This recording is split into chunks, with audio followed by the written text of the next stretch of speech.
Mayroong dalawang klaseng battery na ginagamit sa mga sasakyan, yung low maintenance tsaka maintenance free. Itong nasa video, ito po yung low maintenance battery.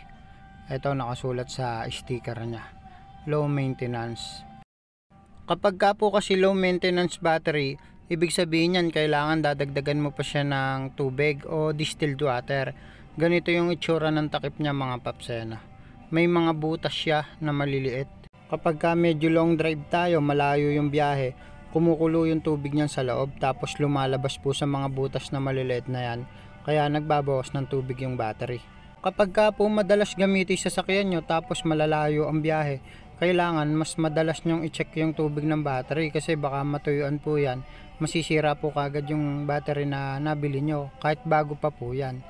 Kadalasan sa mga low maintenance battery na ginagamit sa mga jeep na pamasada, tumatagal lang ng 8 months, sira na po yun basta hindi nila naalagaan o hindi nila nadagdagan ng tubig. Ang nangyayari, natutuyuan na po ng tubig sa biyahe. Pero kung maalaga po yung driver, umaabot naman po yung mga low maintenance battery ng 2 to 3 years. Depende po sa layo o sa paggamit nga po ng sasakyan. Depende talaga sa driver mga paps kung kailan nila i-check yung battery. Pero kung sakaling madalas naman magamit yung sasakyan, every 3 months siguro dapat i-check na yung tubig ng battery.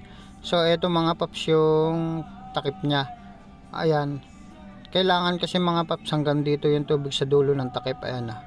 Siguro mga 1 inch bago mapuno yung tubig.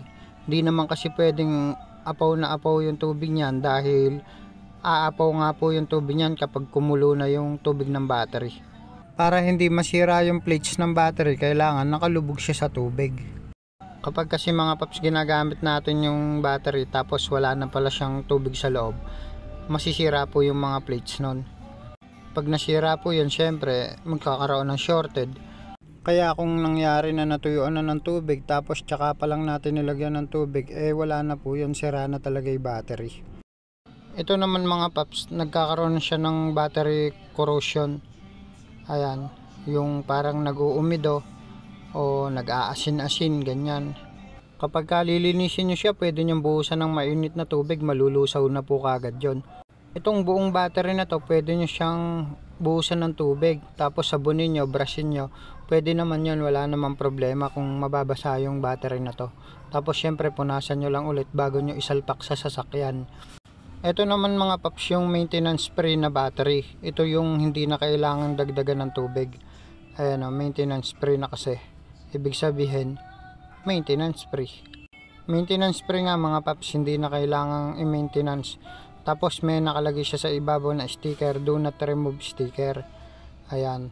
Pero yung iba kasi sa atin, tinatanggal nila yung sticker na yan. Tapos bubuksan nila yung battery. Kagaya na ito mga paps. Ayan.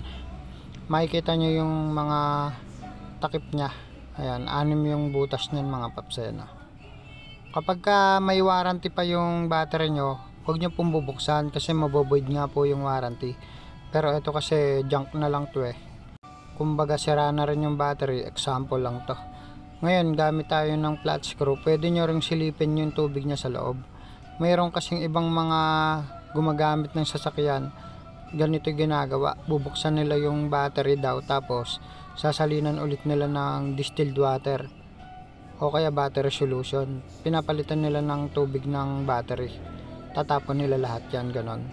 So ayan mga paps, nabuksan ko na. Kapag mga paps tinapon nyo yung tubig nito tapos pinalitan nyo ng bagong battery solution, hindi naman po 100% gagana pa yung battery. Siya nga pala ganito yung itsura ng distilled water, ganito yung ano niya bukasan, may nakalagay siya dito sa takip na distilled water. Ayan, nabibili siya sa mga auto supply tsaka sa mga bateryahan na kagaya namin. So nakwento nga sa inyo mga paps, yung iba tinatanggal yung tubig ng battery tapos papalitan nila ng bagong battery solution, tapos sinasabi nila na buhay pa ulit yung battery nila. Disclaimer lang mga paps, based sa experience ko, kapag sira na talaga yung battery, kahit na itapon natin yung tubig ng battery, papalitan natin ng bagong battery solution, hindi na po talaga gagana. Masasayang lang po yung pera nyo, ang mahal pa naman ng battery solution. Pero kung buo pa yung battery mo na yan tapos papalitan mo ng bagong battery solution, okay yun mga paps, gagana pa po yan. Yun lang mga paps, maraming salamat, sana nakatulong.